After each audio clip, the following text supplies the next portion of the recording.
In an age where attention is shorter and things move faster than ever before, the internet became all about speed, faster posts, faster connections, faster entertainment, more content, faster content, endless content. With the rise of TikTok and short-form media, we've entered a new era where not just our attention, but the way we tell stories is being reshaped, quite literally shifting from horizontal to an endless vertical scroll. This hasn't just affected social media, it's also introduced a new form of comic reading experience, with scroll format webcomics, revolutionizing the digital comic space and introducing comics to new generations and audiences. Yet in today's online climate, webcomics have found themselves in a new battleground. At the very center of it, you guessed it, Webtoon. A platform that promised opportunity for creators, but in many ways seems to have turned into a system built on exploitation and impossible expectations. Once hailed as a beacon for indie creators, reveals a darker underbelly, a system where burnout is normalized for corporate greed and free visibility comes at a serious human cost. Okay, y'all know the deal. This is the disclaimer. I'm an idiot on the internet, just a little jester dancing for y'all, so take all that I say with a grain of salt and use your critical thinking. Thank you. Okay, now back to the video. I want to be upfront with my biases first. I don't have TikTok, I've never made an account, and I also never will. Yes, I'm one of those insufferable people who take pride in not having the clock app that all the young people talk about these days. No, I don't watch TikToks. I watch Instagram reels of TikTok videos that were popular weeks ago, like a grown-up. So as you can guess by now, I'm not a big fan of vertical short-form content. There's an inherent rage that flows through me when I'm watching a reel and it says, "Follow for part 2. Like, hold on, lady, I need 15 more minutes of this to watch while I eat my lunch. What do you mean I have to scour through your entire profile to find part 2 video from a 14-part series that was made 3 years ago? I hate a lot of things about short-form content, especially seeing apps with no business adding TikTok-style vertical reels to their platforms that just end up cluttering up the interface. I have a love-hate relationship with fully accepting vertical content, but I recognize it's here to stay. Even if TikTok was gone for good, vertical short-form content will rise like a phoenix with or without TikTok. Just as Vine had walked so TikTok could run. Fly high, brother, you left us before you could fully corrupt us.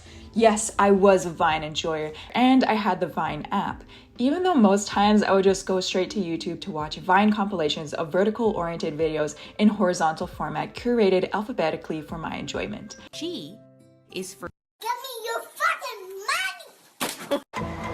And like the cringe-ass zillennial that I am, it has shaped my humor so irreparably that I still must restrain myself from quoting Vines because these vocal stems have wormed their way so deeply into my hippocampus that they are just a part of me now, whether I like it or not. Anyways, I could see how this pipeline of more rapid content creation and microtrends also birthed a lifespan of digital content, including art, to last the equivalent to that of a mayfly, where trends rise and die in a matter of days, starting on TikTok, then gets ripped and thrown onto Instagram Reels, and then onto YouTube for it to die in the mayhem of Facebook Reels, along with AI Shrimp Jesus and the bunnies and other forest creatures jumping on a trampoline.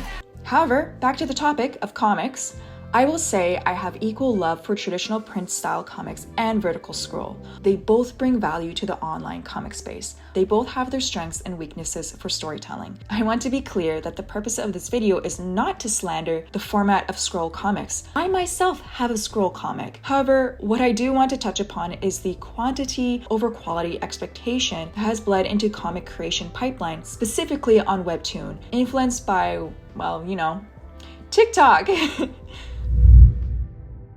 So let's take a closer look at how TikTokification, short-term gratification, has wormed its way into the online comic landscape. As I mentioned earlier, TikTok and other short-form platforms thrive and depend on immediacy. TikTok's 60-second rule enforces that creators must hook the attention of your viewer within seconds, or it's lost in the sea of other more immediately gratifying content, more flashy, more attractive content that itches the primal lizard brain just right. It's about grabbing attention instantly, delivering a punchline or a hook, and keeping users scrolling endlessly. The more screen time, the better. The longer the user stays on these platforms, the more money can be made with feeding ads and keeping them addicted and coming back for more. Demanding more free content from creators to land them their next viral sensation, their next cash cow. Short-form platforms like TikTok revolutionized content consumption by demanding instant engagement, profiting off of rage baiting and slop content that is, well, let's face it, low quality, all to keep the attention of the viewers and their brains rotted. I'm no Pavlov, but dog, I can see the classical conditioning that is going on here, and the rot goes deep in some of these comment sections. Attention spans have become shorter, and audiences are demanding more because they want instant gratification, because these platforms train them to expect endless content to be consumed, and thus keeping creators in an infinite loop of creation to meet a demand that will grow more and more immediate.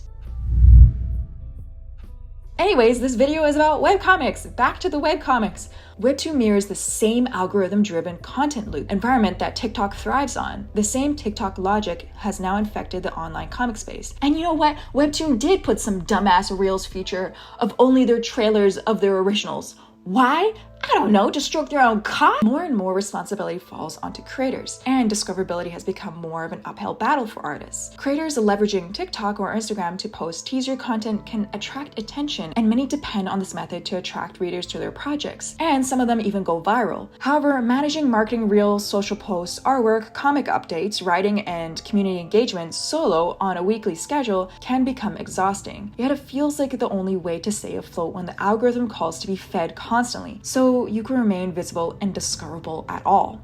Webtoon sees the money printing IPs that Netflix holds, and they want in on the action. Anime and manga is a powerhouse moneymaker right now. In 2023, Netflix earned approximately $2 billion from anime, which accounted for 38% of the total global anime streaming revenue, overshadowing live-action shows and IPs on their catalog. Content like this is on the rise. Even Disney made their own isekai anime. Everyone wants in on the pie. And Webtoon is desperate to make bank, so they see opportunities like bringing in over 100 Disney IP titles to Webtoon to attract those dedicated fan bases that are willing to shell out cash to read their favorite IPs. They want the number to go up. They see green. But what does it mean for canvas creators on Webtoon? I think that Webtoon has become out of touch with its roots, and the once indie creator-friendly platform has raised the bar yet again for creators that made and built Webtoon into what it is now today. They are once again cast to the wayside. Okay, I don't intend to be a doomer about it, but I speculate that this conditioning of Webtoon readers could become used to fast-paced updates, industry-level comic productions, and dare I say, animated chapters would find that canvas comics to not feel up to the expectations, even when creators must sacrifice upload speed over craft, or the reverse, sacrificing quality for upload speed. But that is just my speculation. However, I feel like before this, it was already extremely difficult to get noticed on Webtoon, but now I cannot see how it's going to make it any better for canvas creators. The whole reason I crawled out of the woodworks to make another bitch fest video like this in the first place was the addition of Webtoon's Watch a Comic feature, which I found quite pointless, to be honest. Webtoon is leaning into the short-form momentum. Recently, it began adapting comics into vertical, episodic videos with sound, voice acting, music, and minor animation. Out of curiosity, I checked it out. Yeah, it's okay. But I found it more boring, like my brain was less engaged in the story. I even stepped away from my phone a few times to do some other tasks because I had the story read out to me, which defeats the entire purpose of reading a comic. I have animation experience and I'm all for animating content and the opportunity for more jobs for animators, but I like my comics not to be read to me like some Cocomelon ass baby story time. What do you mean, Hajime? Everything is fine. I can read.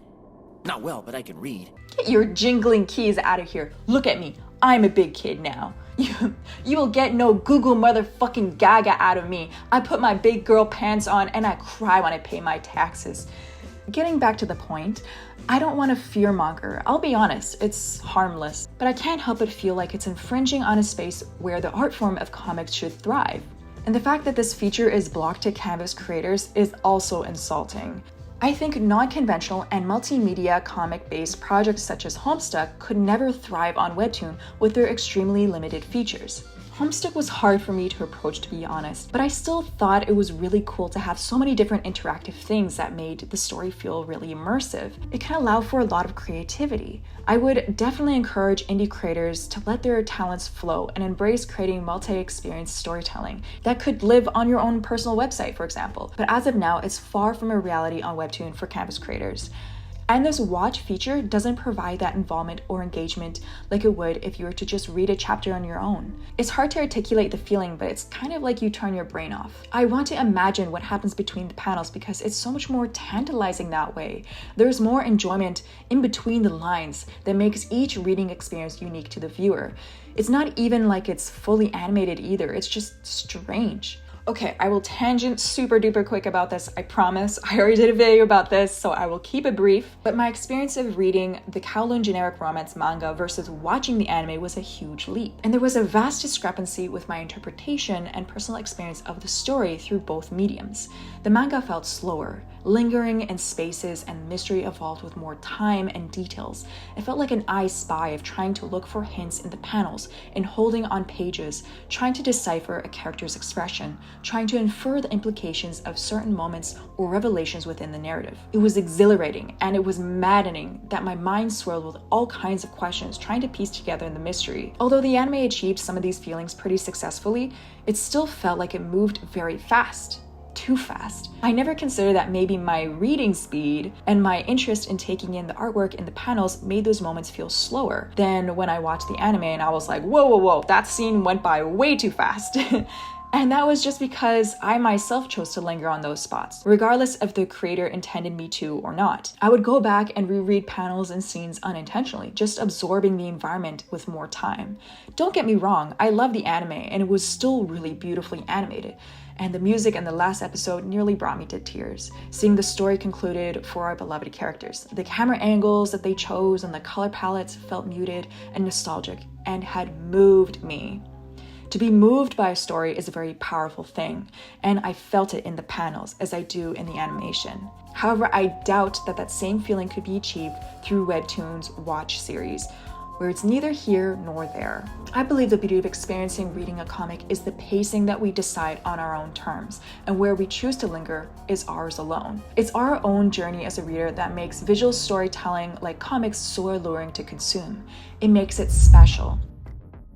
Creators are told to grab a reader's attention within the first few panels. Stories are pushed to front-load drama, cliffhangers, or shocking twists so the audience won't swipe away. Although I agree from a storytelling aspect that it isn't a bad thing. It's good to have a hook, but oh boy, do some of these take it to a whole new level. Listen, I am a fan of the "you're probably wondering how I got into this situation" trope to start off a story. It's actually a personal favorite narrative hook of mine. When it's done well, that is. I have seen many of these Webtoon titles do this, where they flash a scene of what is going to happen in the future. But then at some point when we get to that part in the storyline, after all the character growth and story developments, it doesn't read the same as it did initially when we first entered the story, because the beginning almost feels shallow, gimmicky even. It doesn't hold the same weight, and now the main story feels a bit disjointed from that shock factor hook at the beginning. It appears that the pacing of a comic isn't necessarily about what is best for the story anymore. It's about what can hook readers in the first 5 seconds of scrolling. Comics become less about slow burn storytelling and more about creating a bingeable, algorithm-roided up content. I saw this meme a few years ago, and I feel like it applies to Webtoon creators now more than ever. European comics. Well, there's these two guys who have been friends for 20 years. One of them writes the scripts and the other makes the art. American comics. The publisher wants us to crank out a new chapter every month. So we have one dude who writes it, another one plans the page layout and sketches, a third person inks the page, and fourth one colors it, and the fifth one is on the payroll just to fight the publisher about the requested edits and corrections. Japanese comics. The publisher wants us to crank out a new chapter every month, so we have just this one dude doing the whole fucking thing on his own in a tiny apartment while slowly going insane. The goalposts keep moving, and the bar keeps being raised. If Webtoon had their way, I'm sure they want creators to spit out a chapter every day. Short form culture prioritizes speed and virality over craft, and it's just unsustainable for long term. That creates a pressure cooker environment where creators have to prioritize output over quality, over everything, even their own lives. And this leads me to the topic of I believe there's a mental health crisis in general. And before I go into this, I want to say I've put resources in the description in case you or someone who you may know might need it. You are never alone, and we must work together to uplift and support one another. I believe the result of this intensive work pipeline results in an industry that quietly chews through its creators. Burnout is rampant, mental health struggles are common, and while Webtoon makes headlines about the success stories or piggybacks off of the success of independent creators who put the work in themselves all on their own to gain awards for their projects, Webtoon swoops in to take the credit for doing nothing. Hey, but that's just my opinion. Sure, there's a few breakout hits that get adaptions and millions of views. However, the majority of creators are working in silence, often sacrificing their health to keep up with an impossible algorithm that does not care for them. The influence of short-form media has normalized this breakneck pace where it never used to be this way for comics. I still believe the weekly update schedule is inhumane. Maybe if you do a 4-panel comic, sure, but an entire full-color chapter? Get that shit out of here, Webtoon. I bet you kick puppies on the weekends too. Like, even with a team, that is one hell of a tight turnaround. Yet the conditioning of audiences to expect faster content has bled into the indie comic space on canvas. Although charming to know people want more of your story, demanding for instant content is just unrealistic for many hobbyists or creators working solo on their comics. And you might argue, well, Webtoon isn't forcing independent creators to work at the same level as Webtoon originals. Yes, my friend, I'm aware of that. But they sure do like to be passive-aggressive about it. They don't like it when you're gone for more than 50 days, so they send an email to check if you're still alive and working hard to give them more free content. Although indie creators aren't beholden to contracts and following original standard weekly schedules, it is evident that reader fall-off, poor discovery, and any kind of previous momentum in the algorithm, if any at all, has been stunted, if not lost entirely. Webtoon's demands are unrealistic and creators are left in the middle, trying to keep up while also trying to tell the stories that they actually want to tell and creating quality content, but could result in delivering less than quality content to provide quantity in the attempt to even stay relevant on the platform. As I mentioned earlier, take this all with a grain of salt. Not all metrics are always accurate. According to this article on The Beat by Heidi McDonald, January 2023, titled "Report Webtoon Creators 4 Times as Likely to be Depressed." They report that creators average approximately 60 to 70 panels per chapter, but actual workload, including coloring, sketching, lettering, could be triple that. Workdays often stretch from 9 hours on average, spiking to 11 hours pre-deadline across nearly 6 days a week. Physical ailments such as dry eyes, muscle disorders, chronic pain, and migraines are common, along with mental health issues like insomnia and anxiety. Many continue working despite serious health problems. Some take breaks, but at great personal and also, let's acknowledge, financial cost. Comics are their livelihood, so when Webtoon enforces its inhumane pipeline, creators deal with the fallout. Webtoon wants you to draw until you drop. Webtoon's emphasis on algorithmic metrics, rapid updates with transcendently intricate art that requires intensive labor while prioritizing quality to feed the rabid reader base put creators between a rock and a hard place. Creators often sign exclusivity deals, making their livelihood reliant on a single platform. If performance drops or a creator takes a hiatus, their financial stability then hangs in the balance. So it makes it difficult for these creators to have any form of a solution to the endless and painful process of being caught in the grind. Many creators feel trapped with no way out. And if I can add, in this employment crisis, it doesn't look good either. These metrics can be difficult to look at, and as a hobbyist like myself, I can't even begin to imagine the pain these creators have gone through.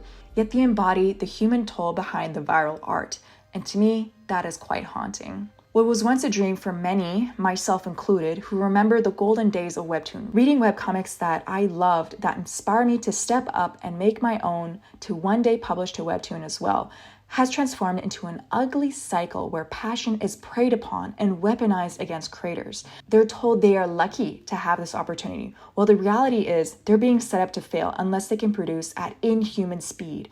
Are we preserving artistry or just feeding the algorithm? It is a challenge to break a conditioned behavior, especially with introducing a story that has more levels or requires readers to keep track of long arcing narratives with multiple plot points to an audience that is expecting, well, to turn the brain off. Life is exhausting, and yeah, sometimes we all need to turn our brain off to decompress. But some of these comics on Canvas are so well crafted that you're pulled into such fantastical worlds, and they deserve a chance to convince you to join their adventure. I get it though. I too have difficulty investing time and taking a chance on a new story. It is an investment to a reader. Time is precious. It can be hard to choose in a sea of choices on Webtoon. Readers may feel less likely to take a risk on Canvas and stick with what they know might deliver on Webtoon originals. At least for myself, I felt like I didn't want to fight for attention on Webtoon anymore. I have faith in my story, and I also accepted the fact that it's not a story for a big crowd anyways. I am happy with my small reader base that can appreciate strange stories like mine. I was so inspired to tell this story because I remember scouring Webtoon looking for stories that were like mine, and I couldn't find any that could scratch that itch for me. So I decided I was going to be the one to tell it myself. Many comics inspire me to take the leap, as well as plenty of my favorite movies, shows, and music all had a role in making a story that was a Frankenstein of ideas that I couldn't wait to bring to life. And every day that I work on my story, I have so much excitement for the next chapter. It is a feeling I wouldn't trade for anything. This comic has brought me so much joy, and I am thankful for all the things that inspire me to become a creator myself. To have my story emotionally move a stranger or make them laugh, that is a very exciting feeling. And if in any possible way that I could inspire a reader of mine to tell their own stories, then it has delivered its purpose in the world. I make this comic for myself, and it's still helping me through my own life and struggles, but having it there to work on grounds me, yet allows me to escape into my own imagination. This inspiration loop must continue into the future. It's important that we tell stories, and for audiences to take that with them into the future for the new generations. I know things can feel grim with the events of this current day. However, I have faith in the human desire to create and tell important stories, just out of the love of it. We have been doing this since our existence on planet Earth. It's in each and every one of us, and we all hold our own unique vision. I still have hope for a resurgence of youth regaining interest in reading long-form content. And maybe I have the horny book talk influencers to thank, but when I enter my local public library, it's actually full of people. And that makes me kind of happy. I was waiting to use a computer to search for a book, and like a 10-year-old girl was like using it ahead of me, and then she like ran off and disappeared like a little gremlin into the night. She was on a mission and she could not be stopped. And I thought, wow, how nice to see the youth of today excited to read. And then when I looked at the computer with the search history, it had A Court of Thorns and Roses. And now I'm not familiar with the series, but isn't that a porno or something? Regardless of smut and stuff, the potential is there to inspire new generations. Just as Book Talk has economically resurrected books and launched media deals, this TikTok-style promotion can help creators gain traction if viral luck strikes. And I'm not against that either. I admire my fellow artists, and seeing their projects take off and find their audiences is a beautiful thing. I celebrate their success and achievements as if they were my own, because they made it happen through their own hard work, and it's so motivating to see and be inspired by. I love creating comics, and I'm privileged to be able to do this as a hobby. Many passionate creators like myself just want to share our stories online. Yes, we take free time out of our day to do this artwork, and the creation of webcomics itself is borderline masochistic, but we put it out there for free. Hours of hard labor, all because we have a story that we want to tell. And I believe we deserve to be respected. We have to grow a thick skin to endure sometimes unsolicited or malicious comments about our artwork, and to take on the plights of comic creation that comes with it, that are no easy feat. And for our stories at Webtoon to be treated like a product on a conveyor belt rather than an individualistic work of art is insulting. Yeah, we have to take a lot of shit, and we stay stoic about it, but we're not Sorry, I couldn't help myself. On to the next chapter. This video isn't meant to demonize short-form media. As I mentioned earlier, there are a lot of good and bad that comes with it. Yet the toxic work culture encouraged by companies like Webtoon and their greedy expectations is what needs recalibration. Creators deserve sustainable work conditions, fair pay, and contracts that don't trap them into burnout or living in fear of taking break. Perhaps introducing sustainable schedules with flexible deadlines and longer episode cycles to reduce burnout and allow creative rest could be a better solution. I would hope more of these companies choose to support the mental health of their creators, that account for physical health too. And audiences need to understand the cost behind free content, and they need to be educated on how the burger is made, who is behind it, and the amount of labor it takes to deliver the final product that they enjoy for free. Encouraging readers to support creators directly, whether through a personal comic website or Patreon or Kickstarter, is more important than ever. Because at the end of the day, stories take time to make and are a labor of love. And if we allow the TikTokification of comics to continue unchecked, we risk losing the depth, the artistry, and the heart that made webcomics special in the first place. Webcomics rose from the indie corner of the internet to become global pop culture juggernauts in the modern day, and influencing new generations to become comic creators themselves. This art form is so special to me, and I wish to see more diversity and to cheer on the small indie projects. But if the industry continues to demand that creators sacrifice their health and well-being for algorithmic attention, we risk losing the very artistry that made it thrive. Their labor is more than just illustrations on a screen. It's late nights, exhaustion, tedious and difficult scenes to draw, back pain, wrist pain, eye strain. Every detail has love poured into it, all so they can tell a story they so desperately want to share with you, crafted for you to leave the troubles of your daily life behind for a short little escape into the world in their mind. And if we want the comic industry to thrive, and if we want good stories in the future, we need to reframe how we value creators. To preserve community, creativity, and sustainability, we need to start valuing creators as much as we value the content they produce, and champion systems that care for the people behind the panels. A big thanks goes out to my awesome boyfriend for his help with editing on this video. Hi, Magic Lance here. Thank you so much for watching, and also for all the love on the last video. I was gobsmacked that so many people actually watched it and resonated strongly with it, and I'm also a little bit terrified by how many of you people subscribed. I'm scared. Anyways, I just wanted to say thank you, but also please lower your expectations of me. I just talk about whatever on this channel, and these kind of Webtoon Bitch Fest videos are fun, but they aren't the only thing I like to make videos of. I just do these videos for fun in my spare time, and I'm not super consistent either, as you can see. I just hope you're entertained by them and my silly rambling. So yeah, thank you for being here. I wish you the best on your creative endeavors, and I'll see you whenever. Bye bye!